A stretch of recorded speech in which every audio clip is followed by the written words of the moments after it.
10 years. So now bring it back to your situation. Ulisoma law?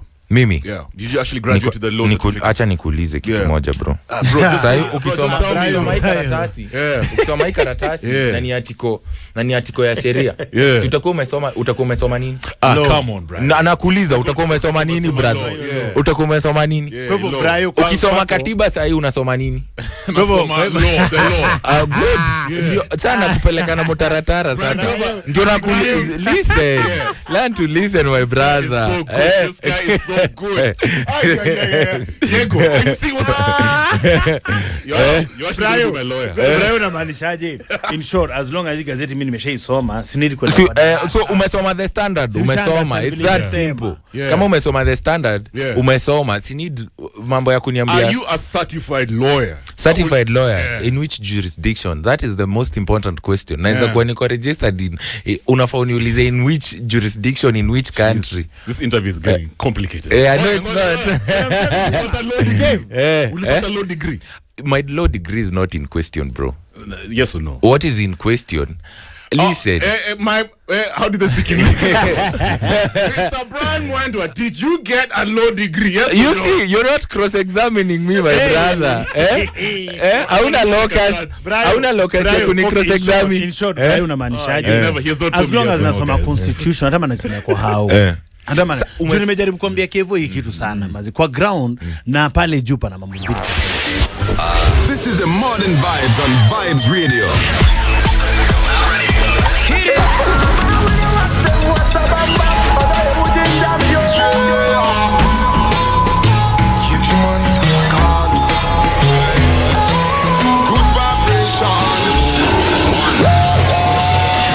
Morning Vibes, where you are the MVP. Let me hear a drum play. Rise and shine to positive vibes with the MVPs every morning. And now for our feature presentation. Check a quick one. Daily Nation inasema poll top senators and women reps approval ratings. Newly elected senators are performing better than their more experienced counterparts 1 year after coming into office, according to a new InfoTrack poll that has also found that a majority of women representatives have their work cut out to win over voters. And the best performing senator, surprise to me, I'm sure even to Brian Mwendwa, is one and ngoja acha Brayo guest. Uko na paper? Hopefully not. Brayo, who do you think is the best performing senator in this era? In this country. In this country, And the number goes to. Unfortunately, our leaders has something to aspire to mostly. Oh, really? Yeah? So I'm unable to think of somebody who's really exceptional. There must be one. Maybe Karen Nyamu, bro. Karen Nyamu. Not. I think the lady that that has been doing this drive for pads for women. Gloria Robert. Yeah. Well, that's a good try, but it's not Gloria. Who? Acha nikupatie sawa idea. He's from Busia. Who's the senator of Busia? Okay, Mtata. Oh, that's right. About 59%. Are you surprised? That goes no. Yeah. This is someone who has been doing a lot of great work, especially in the judiciary. So I am, it's conceivable to me that he'd be the best performing You've senator. Seen his works, ndio? Yeah, na hana semantics mingi. Ana ma highlights. Ana vipindire. Sasa basi na cheki pia kuna Kirinyaga senator is called Kamau Murango. Yeah, alipata 56%. Kericho senator Aaron Cheriot, he got 56. There's many mazekuna Dan Manzo Makweni, John Methu Nyandarua, Joel Nyutu Muranga. We also have Enoch Wambua Kitui. Edwin Sifuna alipata 48%. And then women reps, my class teacher back in primary school, very aliperform 50. Well, akupita 50% mark, but she came at number 3. That is the one and only Bensouda. Madam Joyce Osogo Bensouda from Homa Bay. Yeah, my teacher alipata 49%, and Kevin, our friend as well, kutoka Kirinyaga. Nani June ama Jane? Jane, yes. Oh, Minor Jane Jerry, alipata 50%. Yeah, muhesh. Wakili. Hatari sana. The youngest woman rep. Don't forget that. Well, you're looking at perhaps the next. The future. Kirinyaga governor. No. Governor, no. Yeah. I'll be vying for MP. I know, bro. Actually, I was going to ask you that. You said you're actually going to fight 2027. I am very serious about 100%. it. 100%. Which party? ili itakam si yenye itakam serikali ndugu yangu ni Mount Kenya ndugu yangu na kama itakuwa na kama watakuwa we are hoping that we are hoping the unfortunate bit about Kenyan parties is their lifespan is quite limited. Unapata sasa mtu party inakuwa na nyota ya kama mwaka mmoja inaisha. But what I am aspiring you know to achieve ni ile party itakuwa dominant Mount Kenya hopefully and ni kuwe nayo sai ni UDA so we go for UDA. Itabidi you're a sharp guy, I can see what they say is true. Brian is actually smart. But utaran up exactly although na place inaitwa Mara constituency. Where's that? It's in Tharaka-Nithi County. Everything about Tharaka-Nithi people and the county is just Brian Mwendwa in the building. Hey, did the conversation deadly. Let's take a short break, Kev, because I can see you have a million questions already. Go ahead. Guys, remember you can also stream live on www.vibesradio.co.ke. Tunaenda kujibamba. I've got some Evelyn Fenagito and Petra in a bit. Let me repeat this thing. Yo guys, Brian Mwendwa is kicking it with us. Nataka udrop hizo maswali. If you have any comments, phone lines are going to be open in a bit. Right now it's 7:31. We're going to be back in a bit. Yeah, to me, hashtag Morning Vibes and all that you do so we can read your comments. Just clear up. Good morning on the TB2. This is the Morning Vibes on Vibes Radio. Evelyn Fenagito and Petra on 104.5 Vibes Radio. Hashtag Morning Vibes. Tuko kwa MVP report. 7:45 tunazongea. Lines will be open. Right now, guys, I just want to remind you that we have Brian Mwendwa. Brian ako hapa hivi na sisi maze, and trust me, conversation is deadly. So Brian amesema he's actually going to run for member of parliament. Ulisema hiyo place inaitwa? Mara is in Tharaka-Nithi. Yeah, it is. Stuff, bro. What inspired you to run for MP? What inspired? To decide? I think even since when I was a child, I wanted to get in leadership. Now this unfortunate incident has presented a platform to me and for me. Now I am unable to, you know, not communicate now that people are eager to hear my voice and listen to me. I can only use this opportunity to convey my, you know, my ambitions and what I aspire to do for the people. No muuliza wase ground huko home kawa na day. Washa kusema tu hivyo maboys washaanza kutengeneza magroup. But unajua siasa. Siasa wanaweza kupanga sana, but acha tu, you know, you can never, lazima ujaribu kitu ndio. For sure. But so unajua bro, nimenotice kitu na wewe. Hata vile umedecide umesema unaenda ku run for MP, you're very ambitious, bro. Let me put it in other words. You see yourself doing big things in society very fast. Hata si very fast. I think unajua direction enda na conversation. Na kupata sana ile kitu na kumake ni impact, hata kama si kubwa sana, ni kuwe na impact life ya mtu, at least a person a day. Si lazima ikuwe kitu kubwa sana. Kweli. But I believe unaweza imagine kama ile constituency mi utoka, the guy there hafanyi kazi mbaya sana, but he's not, you don't even know that constituency sincerely. Ni juu the member of parliament hapigagi kelele, aongeagi. You look at somebody like Babu Owino anapiga kelele mingi sana. Vibrant, but ukienda kwa constituency yake au karibu kuweka lami kwa nini kwa maploti anafanya kazi. Na bambia sasa unaona kitu kama hiyo. So ukikuwa a member of parliament, unafaa kuwa very outspoken. Hii kitu ina attract mpaka donors. Unapata the CDF kitty that you're getting is actually a bonus. You understand me? But if you're going to parliament and then you remain docile, watu pia wanateseka. So nadhani unaweza kuwa different kind of leader, young, vibrant, new ideas. Kelele nitapiga na ukweli nitaongea. Speaking of kelele, bro, let's just go straight to the point. Bro, the first headline nilicheki. The first headline nilicheki. On a random morning about studio. Brian Mwendwa, the masquerading lawyer. Kayo. Who's this G, bro? Watu walikuwa na vipindi. Bro, take us back to day one. So how did you start becoming a lawyer, bro? No, I didn't become a lawyer. So, okay, how did you find yourself in court representing people? Acha nikwambie kitu moja. Si ati nilikuwa eti unasimama eti una represent wasi. Ningependa kuongea hii story nikiwa very open na openness mingi sana. Ni venye tuko na hiyo kesi. Una get?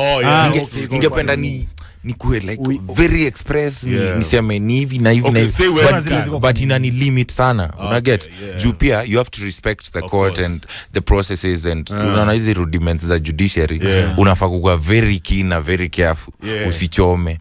But so venye vitu ziko sahi, tunaweza sema mimi sahi ukiniuliza tu kitu kama msee tu anikola niambie hey bro nataka niko na hiki kitu naweza kusaidia nayo kubwa sana sahi ni nikupe tu advice. Nikwambie yo ukienda huko wewe fanya hivi na hivi na hivi na hivi. Unaenda unatoboa. Na bro nikusomea ama ni calling, talent, ni calling.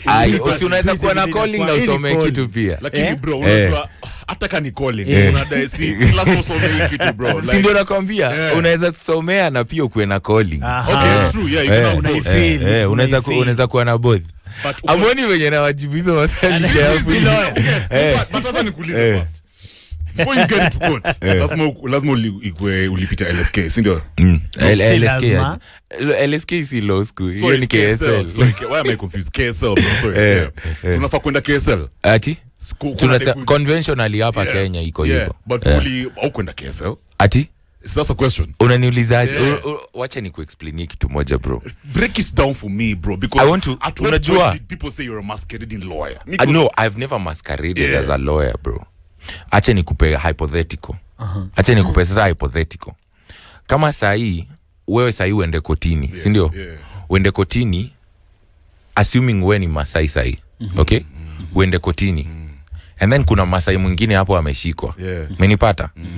Huyo Masai haelewi Kiswahili, haelewi Kizungu. Na huko hapo wewe ni Masai. Unajua koti itaulizaje? Do we have a Masai hapa? Umenipata?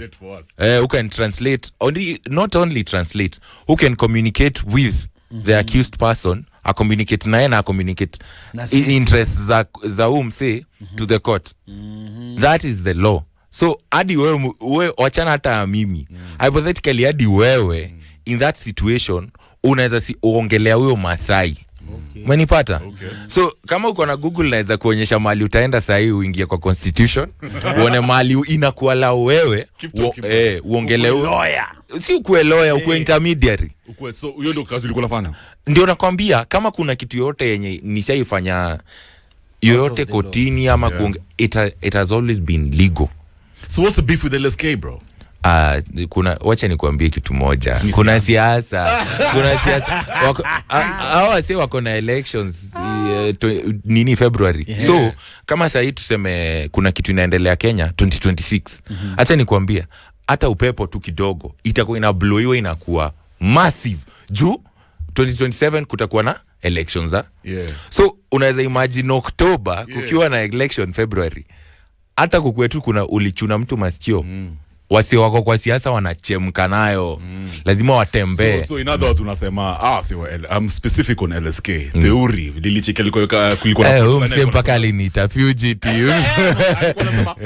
The LSK president alikuwa anasema unafaa kuwa prosecuted, disappoint wase yani sana, you know you've used too many words. Alikuwa anasema basically you were a fake lawyer. Na hivyo ndio Kenya wanaelewa hii stuff. Sasa unajua uzuri. So you're saying it was a witch hunt. Wewe ulikuwa unasema hii ni siasa because they're getting into an election process. Mimi najua. How is that possible?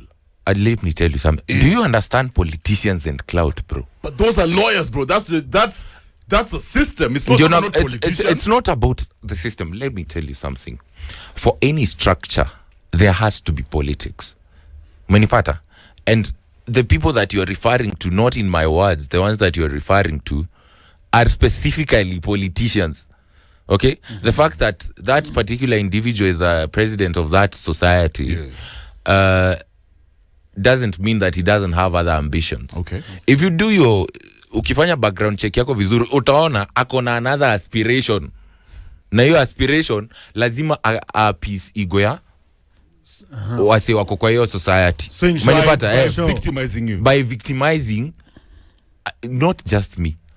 Kama umekuwa ukifollow after what happened to me, utaona hadi kuna wasi wameandika letters to that society waki-request inquiries ya sijui kuna dem mwingine alikuwa anaitwa Sharon, alikuwa kwa hiyo portal. Una get mtu akimsearch anatokea. Sijui noma ikatokea hayuko tena. Alikuwa msee non-existent ama ilikuwa tu alikuwa na exist. then after sijui akakosana na mse fulani huko hayuko. Exist.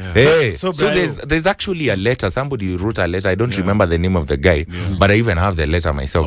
Unapata, so let me tell you, aya tuseme kama nakuchanua kama sahi tuseme sahi wende una on Vibes Radio, si ndio? Vibes Radio iko na poto ya employees. Many get uko sana na mse anaweza peana instruction, futa huyo mse hapo ako juu kidogo hapo. Bro, mtu anatoka hapo nje 10 minutes later akutafute Vibes hauko upatikani, wewe ni upepo. So Ibrahim unamaanishaje in short, yani history yote itwa wana brew a storm in Atika? Iko na jaba mingi sana.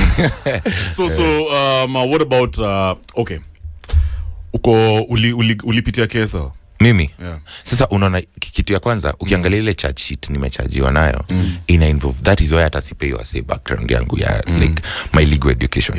Ukiangalia charge sheet yao yenye nimechajiwa na counts ka 6 but ukiangalia kwa hizo counts hakuna count yenye inasema nili represent mse as a lawyer. Interesting.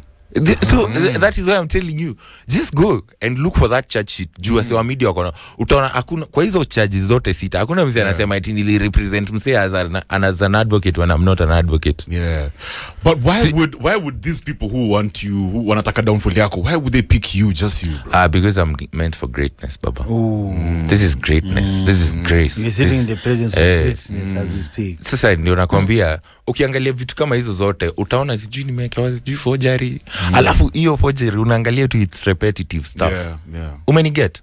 So si ati kama mimi hata ulisikia there's a video and a statement that one of my lawyers released wakisema wanataka kunishika tena. I'm open to it. So vile judiciary mnasemanga hotel, unadhani nini tu mahotel? This case sidhani ni mahotel, juu already iko kotini na lazima to accord the court your respect ya. Kama court imereceive matter court ndio ita decide. Hadi ndio nilikuwa naambia boys wangu fulani hapo usikue na pressure, hiyo ndio uzuri ya sheria. Unaniget? Inakata side zote mbili. Kama yenyewe hawaseni kunipeleka mbio na nipeleka hivyo, itafika place juu hizi vitu wamenicharge nazo ni criminal. Threshold ya kuprove mtu ako guilty inakuwa incredibly high. Nadhani hawa wana downfall yako wako na influence the court's decisions. Hapana. Hawana hiyo power. Kwanza ile ya hizi. So acha nikwambie hadi acha nikwambie ile court niko na si eti nasifu. Siwezi taja jina yao but ni msiniko show ni same straight na follow the law. Na ni as in kuna kwa gatuna ka crop kadogo sana kawase corrupt by the so siamini kesi yangu kuna mse yote anaweza influence in any way. Kevo? So advocate mimi naangalia Brian na cheka tunashindwaje Yobra. Watu wengi vile tumesema wewe kwa represent ka lawyer yetu, watu wengi walipita hizo makesi wale wamesababisha 26 brother zote tap iko sasa nikuulize wewe yako sasa unaona utatafutiwa lawyer ama wewe unajirepresent pia kwa mambo. Amili fika uzuri niko na wase pia wananishika mkono sana. So hata tuseme vile ningetaka nijichoche nijirepresent, unajua hakuna daktari ujitibu. Kuna daktari ujitibu. So ingekuwa kipindi poa sana for the public na hizo vitu zote but ingekuwa na risk mob juu pia niko emotional, siko objective ati nisimamie hivyo. So niko na mahasira, niko na anxiety, niko na hizo vitu zote. So it is more pragmatic if I have niko na. You know you remind me of, bro. Two people. Ulechali wa suits anaitwa nani? Mgani wa suits? Ulechali acting suits. What's his name? Mike Cross and Andrew Tate. This guy is so confident. Andrew Tate ni kibe. Andrew Tate ni kibe. Kibe nika man, uchaliwa. Kibe is different. Okay, yeah, Kibe is similar, but you're damn, bro, you're the future of mambo zake. Nana li reach out you ama Sonko? Uli reach out to Sonko ama li knock Sonko ako acquainted to a cousin of mine and she's an advocate actually. Hey, damn, bro. So anaitwa Nana udemo itu. She's married to one of his friends. So when this happened akamcall and then sasa Sonko was genuinely helping me. Hakuwa ananijua na hakuwa anajainiona before your day. So kureach out kwa kuna msi yako acquainted tu na yeye mwenye wanajua na so haikuwa difficult for us to tukupatana. So kupatana na yeye actually kama kuna msi anajua context ya ukweli ya kesi yangu ni mzai. Anajua details nitty-gritties. Unadhani influence decision ya court because he's a powerful guy? No, hawezi. Na wale wamekupeleka. So mko respect the law. Na wale wamekupeleka wanaweza influence court waki sidhani wanaweza influence. Uko sure kwa neutral hiki. Niko sure iko neutral. Niko sure iko neutral like 1000%. Unaona mseka Sonko. Hata unaona ka vile wase usema mse usema kila kitu nisijui nini. Literally this guy even before he posts anything ananiuliza Brian, are you okay with me posting this? As in hadi zile vitu ananifanyia offline ni mingi kuliko vitu ziko online. Interesting. Interesting. Alright, so guys, we're hanging out with Brian MWENDA. Ule msee. That's what nisema hivyo. Ni ule guys. The Kenyan Michael Ross. Are you cool with that? With that comparison?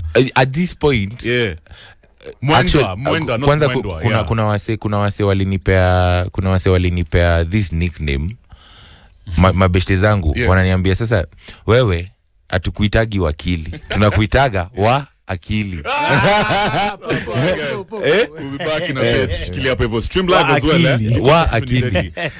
Remember Brian has actually said he's always wanted to get into leadership na amesema anaenda kusimama for MP. We'll be talking about that tukirudi. Good morning. Vibes Radio in a different style and pattern.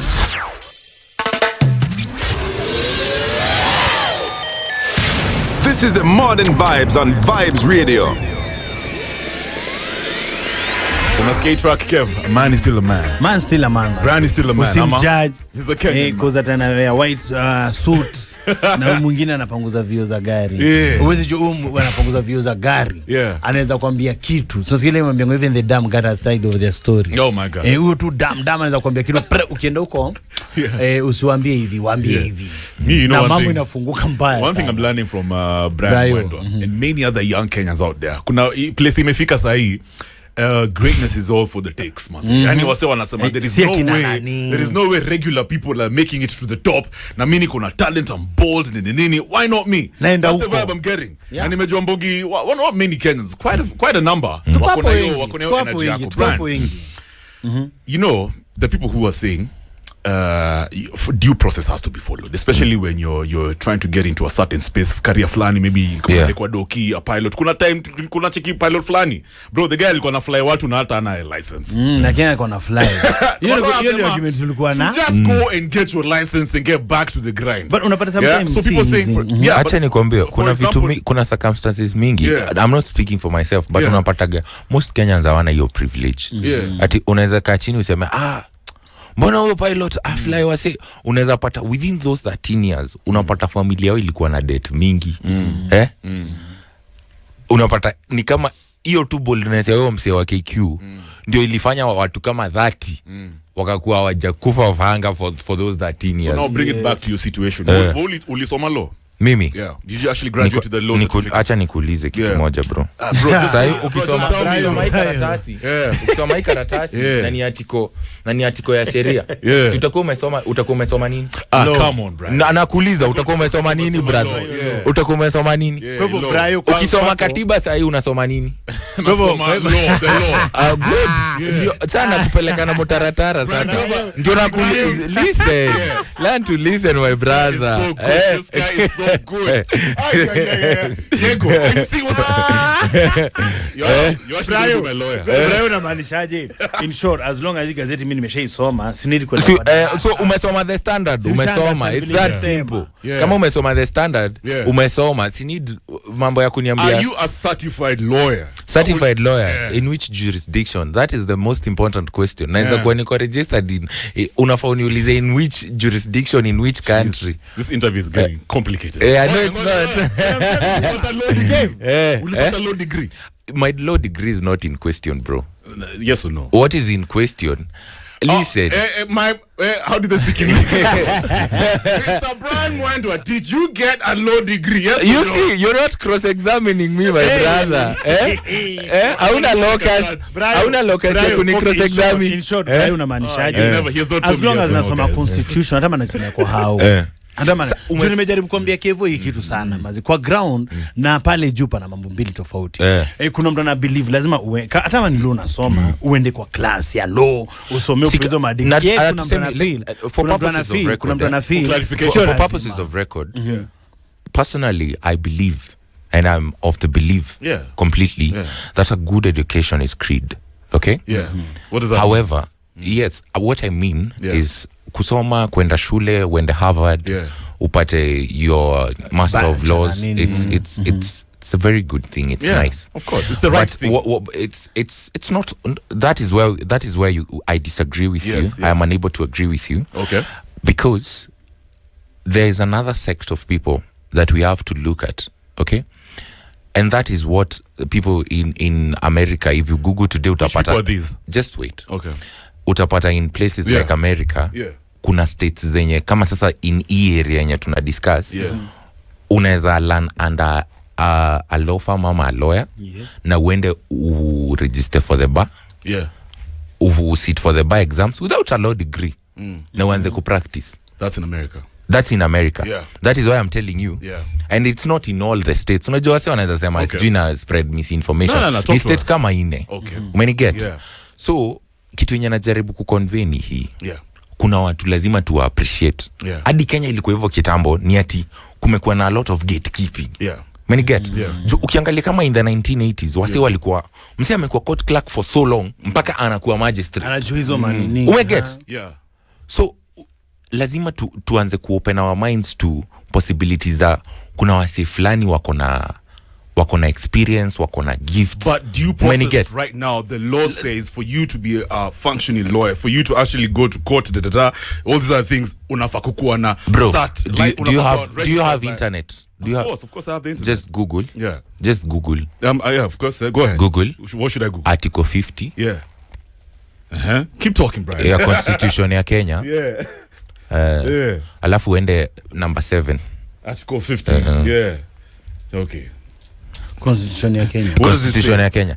I just want you to read it. Slow. I want you to read it out loud because I do not want anybody to say that I am misguiding anybody.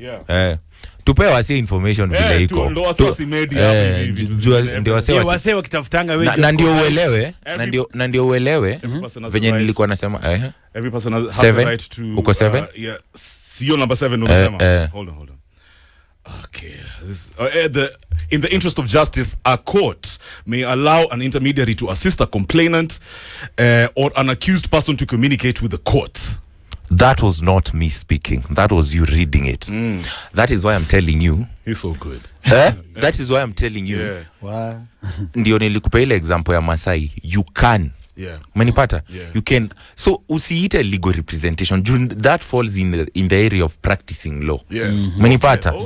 Fair enough. Now, as an intermediary, this person cannot pay you legal fees because you're not a lawyer. So you're not a lawyer. I'm not talking about myself. I'm giving you examples, hypothetical examples about the Constitution. About the law and hypothetical situations. And I'll probably labda sahi kuna msi anatusikiza anaenda kotini amepanic. Niyo kitu itamsaidia, ambie mse please unaweza nisaidia uongee hivi, kuna place nimesikia kitu kama hii. And something like that does not water down anybody's legal practice. I like that. Hold it there. Wacha tuendelee. Doesn't water down. Tuendelee hapo hivyo. Guys, Brian MWENDA is here. This king it's getting loud now. It's getting elevated. A couple of seconds to 8 a.m. Tukirudi, we're going to continue with this conversation. Amesema I can't even rephrase. Brayo. 8 a.m. What? Good morning, shikilia hapo. Twende kazi. Morning Vibes, where you are the MVP. No negative vibes. Na kama unitambui sikutambui. Brian MWENDA here with us on 104.5 Radio #MorningVybez. Kev myself, Kevo Matara. Matara. Buda unasahau jina yako. Kwani uko na kina nani hao wanakuchanganya hivi? Kina Brian MWENDA hapo. So good stuff, guys. Remember www.vibesradio.co.ke. Chuchu. Frequency Kev. Yeah man, manze ni hatari sana manze. Kama uko area za Kanero John 104.5 manze, hapa tuko locked kama cartel kwa sale na already tuko na lawyers. Siko nini cartel hajatafuta Mwenda manze. Anamtokeza ngori zote. At the same time Mombasa 98.7 manze, Nyeri 98.8, 107.1 tuko Meru, and big up one more time manze, people who are streaming online for Vibes Radio. People from UAE manze, watu wako live manze, wana watch it. Brian Mwenda na vile conversation inaenda bro manze. So far people wana like Kev. Now, wale wana stream ni vibesradio.co.ke. One more time. Exactly, guys. All right. Welcome back. 12 minutes after 8. We're about to wrap up the conversation. So, before I talk about Kotu Secretary General, Nacheki Boniface Mwangi was sentenced yesterday, 3 months. Is it suspended, Ama? You know? Yeah, I don't know. Kev, Yego, is it suspended or sentenced? Sentenced, actually. 3 months. That is why I'm telling you. You can be sentenced to even... you can be sentenced to even 8 years, but you a suspended sentence, which means umesentencewa but unaenda home. Ungependa kurepresent Boni. Sisi mrepresent, bro. Ufanye hiyo kitu ulikuwa unasema. What's it called? For now, you're not gonna even quote me. What's the thing in being an intermediary to assist a complainant? Would you like to do that for Boni? Boni has a very enormous battalion of lawyers. Umeka your law battalion. Yo, now let's go back to Nani Twoli. Okay, sir. Now the Kotu Secretary General Francis Atwoli, according to what I'm reading over here, this is an article from some days back. Yeah. Well, he has thrown his support. Anasema Kotu has thrown its support behind Brian Mwenda Njagi, the man who has gone viral for purporting to be an advocate of the High Court. Advocate. Brian, the things you're not telling me about Nisa. So, Kotu Secretary General Francis Atwoli in a statement about 2 weeks ago, the organization recognizes Mwenda's efforts in line with the principle of recognition of prior learning, RPL, like you're talking about. Yeah. Further pushing for a fair examination of his knowledge, skills, and competences in the field of law. According to Atwoli, Mwenda, whom the LSK, Law Society of Kenya, has already ordered for his arrest, should be accorded room to pursue his dream irrespective of academic qualifications. Vile ulichekiwa sawa Kotu, of course, the one and only Atwoli, he supports you and unafanya anadai support you, pursue your own dreams. What was the feeling? What was going on through your mind? I was like, Nimso. Yeah. Amenicheki like so. God, Nimso. God has never left me alone, bro. I'm not those religious people, but I don't even remember the last time I was very active in church and stuff. But I was like, this is a sign. Oh my God. And I truly I am grateful to Mr. Atwoli and everyone else that has been supporting me. And nimsempoa sana. Alikuwa anakumotivate tu. Kijana. Chochote utataka. Sigi nakwambia hata hiyo mambo ya shule. They are advancing my education because that is what I can call it. They are taking care of that business. Yeah, from your accent you're talking about the UK education. Is that right? That is what I'm project. Do you have to put the UK thing? He sounds like he's just Rayo so surprising. Unajua tukiongea na kizungu kuda unisikize. Talk to me. Avele ninavele kondo ya kichwa kama mjana. Akusikiza sasa. Lakini bro, so your staff ukivaa inamaanisha you're an advocate. Kitu gani? Yo ataya. Alafu nikwambia kuna vitu mingi sana. Let me tell you something. Yeah. There's something called artificial intelligence. Oh, really now? Yes. Sasa kama sahi naweza mua sahi kuna mtu ameiva Photoshop anaweza kutengeneza na outfit ya daktari. Yeah, for real. Oh my God. Yeah. So maybe I'm not acknowledging. I'm not acknowledging or denying it. It is subject to an investigation and are you saying this is not you, bro? I'm not saying it's not me. I'm saying it's just hadi kuna videos au kuna wase TikTok. By the way, hiki tunakwambia inaweza kani kama I'm just trying to BS you guys, but it is actual. Yeah. It is factual, sorry.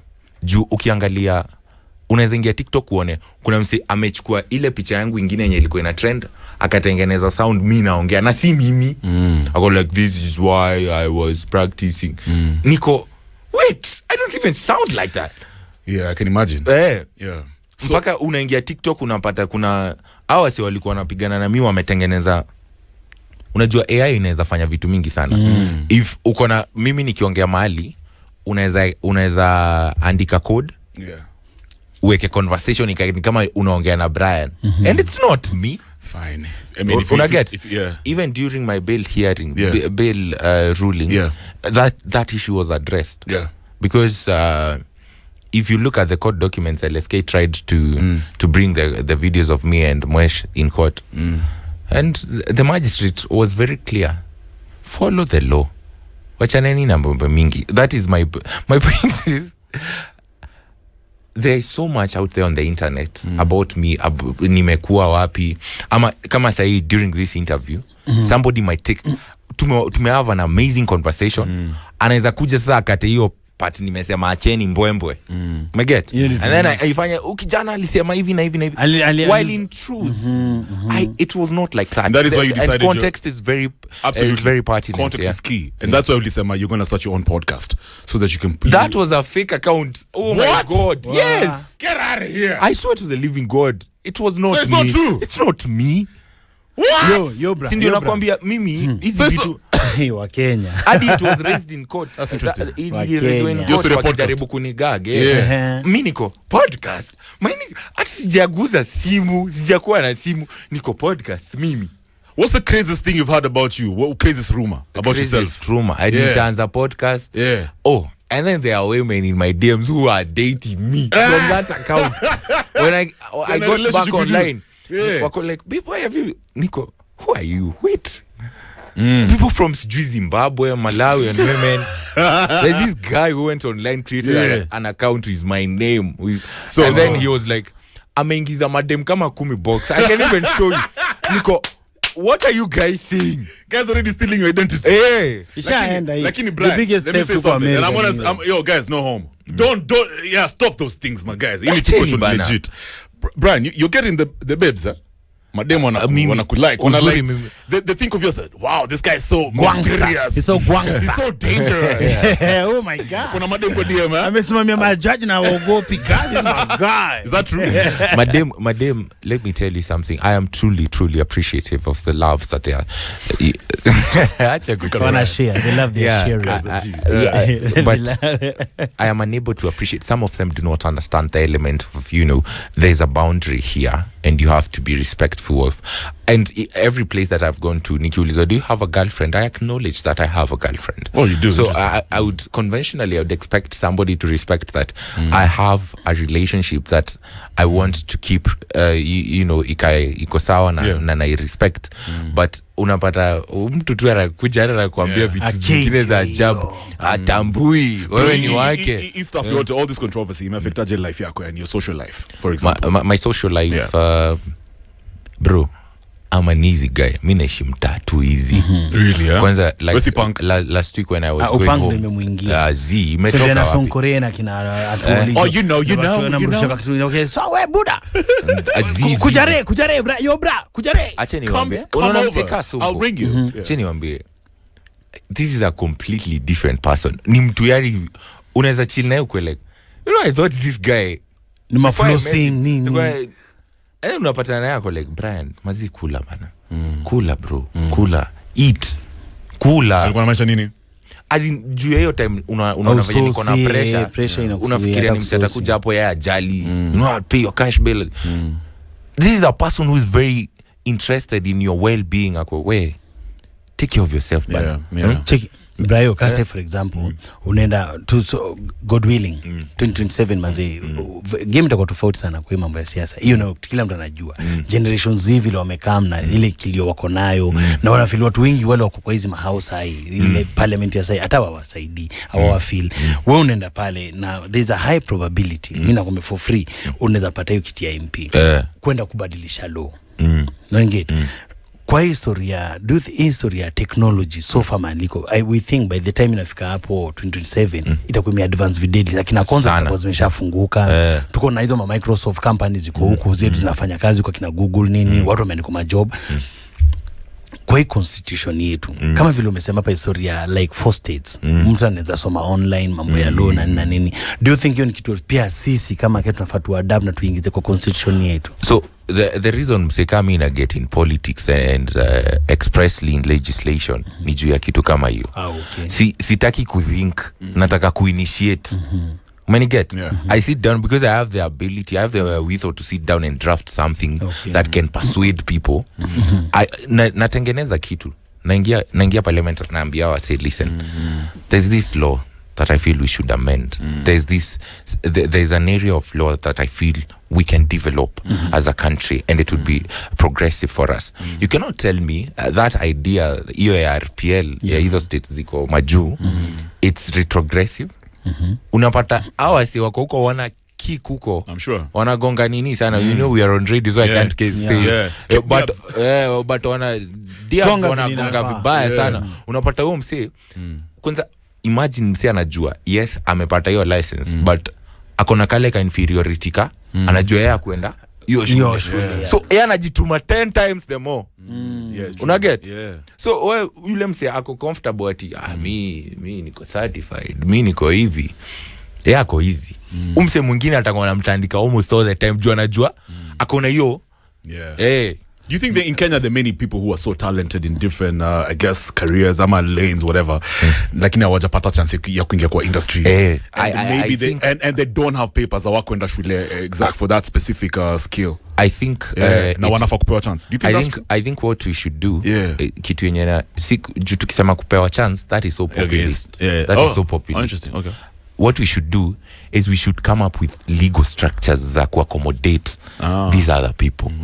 Umenipata? Isikwe, because what I'm saying, the legality of things is very pertinent. That is what I was telling, even in education. It's a good thing. Unanipata? But saying it's the right thing is a little iko leftist kiasi.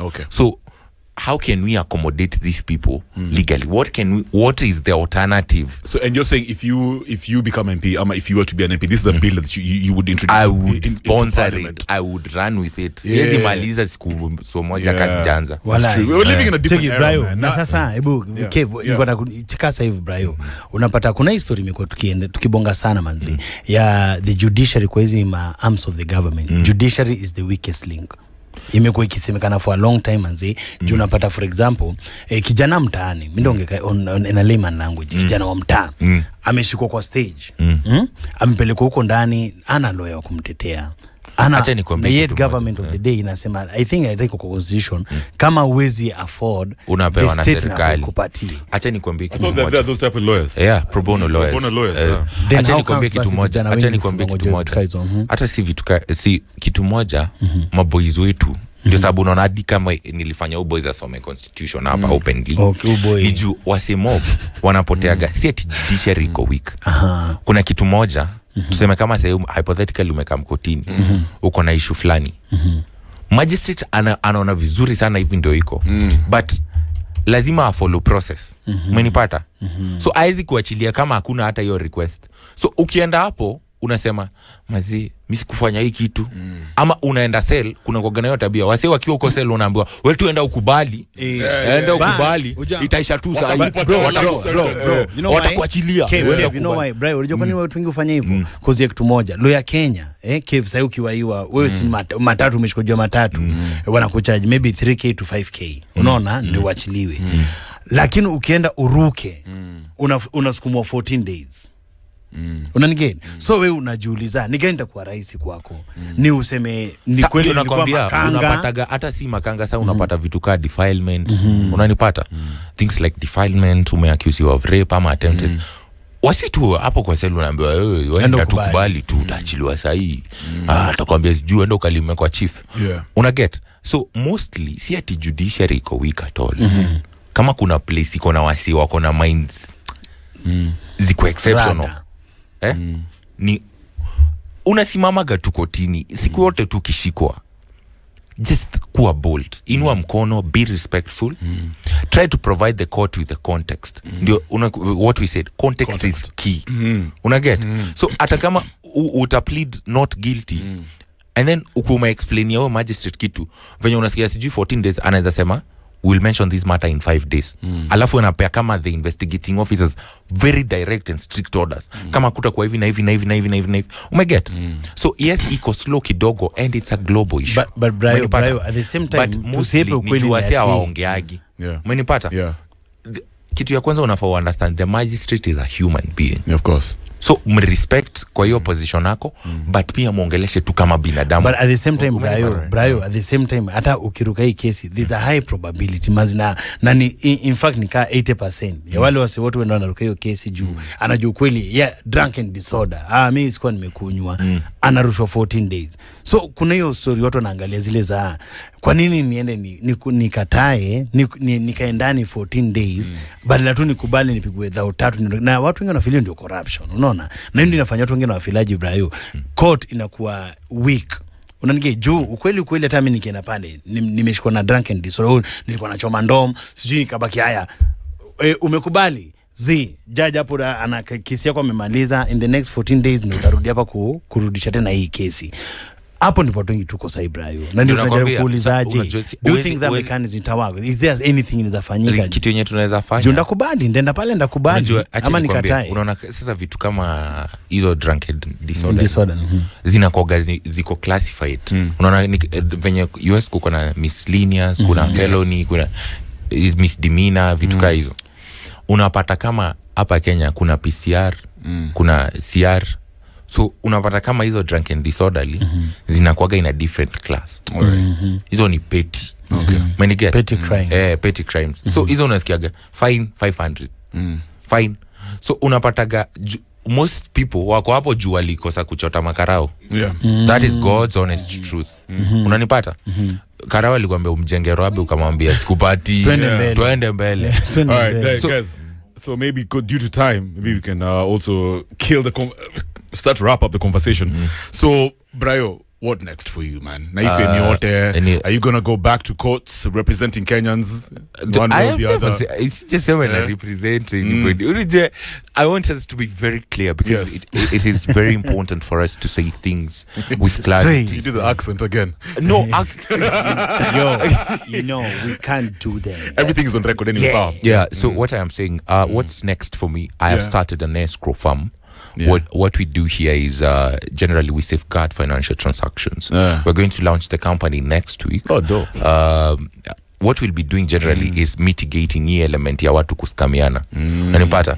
So what we'll be focusing, mostly tuna focus na diaspora, clientele ya diaspora, but hata locally tutakuwa na clients because ni wasi wangapi wako majusa hiyo wanatumiaga wase do ati wajenge manyumba. Bro, unatoka huko unapata hadi ile shamba ulikuwa na waliuza kitambo. Nyumba unapiga picha ni hata si jirani anaenda place fulani ana record anakuambia huko hapa ndio tumefika. Hapa ndio tumefika. Wao unatuma tu maziwa wananyonya tu.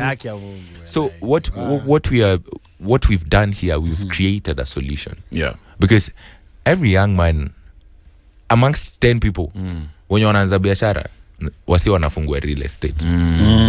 Menipata. So I was like, how can I bring all of these people together? Okay? Wasi wanauza manyumba wenye wananunua vitu kaa hizo. It could be even anything, even a car you're trying to export from Singapore.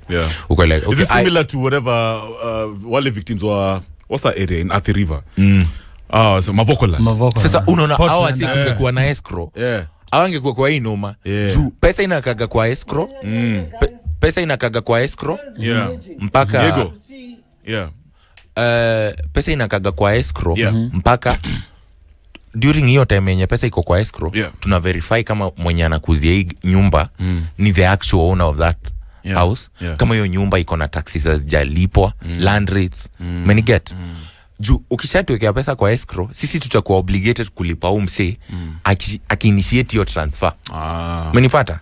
Legitimately tuna verify inakuja. So akisha transfer vitu zake, hata wewe tuambie tukurudishia do, hatuwezi kurudishia legally, tuko obligated kumlipa.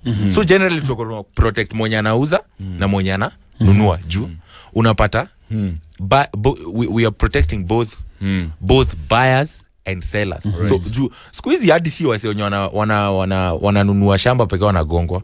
Hadi msi ananunua, anauza pia yeye kwa Yo, this is not a normal country. Even though Musa manga maze.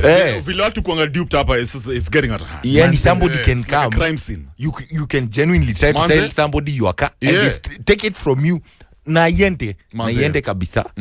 So hiyo process ya before hii kitu ikwe transferred ifike kwa umse, kuna mali, kuna intermediary wa hiyo do. Umeget, it's a monetary intermediary. Alright. We ensure that nobody is losing money. Alright. Kev, I know you have a final question. Kamusho, Brayo, vile tu wanasemanga, kuna three kind of minds. Kuna great mind, kuna genius mind, na kuna never mind. Sasa wewe kama a great mind, when ni youth man, umanze una represent my youth. Kila sawa natuambia, constitution iko na ma loopholes. Kuna vitu zinafaa vipengele zinafaa zibadilishwe. You kivi yako Brayo, tuko very sure as a youth manze kuna mali unaenda na utawai. Amen baba. Ukaingia huko ukaambia huko uingie tubadilishe constitution. We pa kipengele gani unafili na ibadilishwe? Kitu ya kwanza mimi niko drug free but pia kuna area fulani ya to explore. Kagani. Unaona hii mama nini. People don't even talk about this thing openly. And in the US na Canada kuna places inasaidia wase kumitigate mpaka cancer. Umenipata? So even if we looked at it from a commercial standpoint, would make a lot of money. And we have a lot of debt. Legalization of cannabis for medicinal. Unani hata si medicine hata commercial. Just legalize it. Legalize recreational purposes. Unakumbuka ule MP alipass ule wa Kibra? Do you know why people will never forget him? Because he was very vibrant about the story, about that matter. And it is pertinent. Alafu ni wasi wangapi jela zimejaa. Unajua kidogo kiliniramba kiasi. So nikakuwa huko kidogo nikaona most people are there juice alikuwa na. Ulikuwa huko hivyo?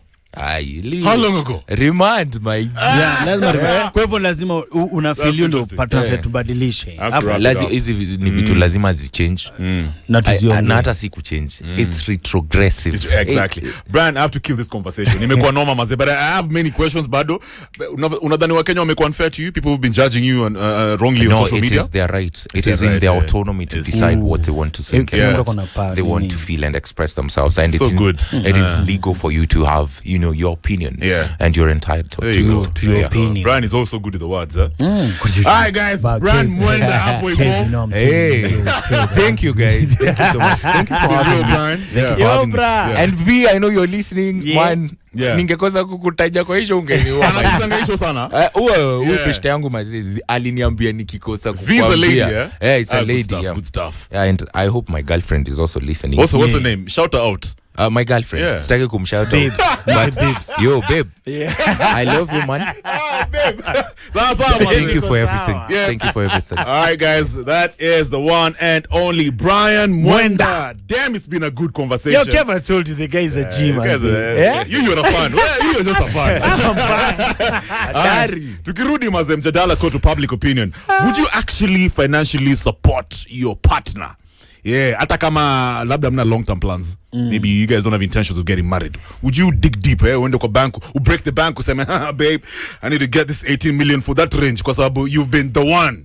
Would you actually do that, man? Especially vile life iko sahi. You know, the economy is kind of crazy. We'll be talking about that. I've got some Randy Valentine. Lock me up. Tuende kazi, good morning. Nobody can stop reggae.